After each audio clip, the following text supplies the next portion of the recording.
Kinundi na ng Philippine National Police ang pamaril kay Police Captain Rolando Moralde sa isang palengke sa Parang, Maguindanao del Norte noong Huwebes.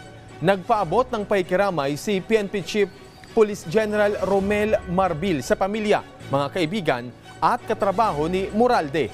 Mayo 2 nang sitahin ni Moralde ang lalaking nakilalang si Mohiden Untal na may dala umanong baril. Bumunot umano ng baril si Untal hanggang sa magkaputukan kung saan pareho silang tinamaan.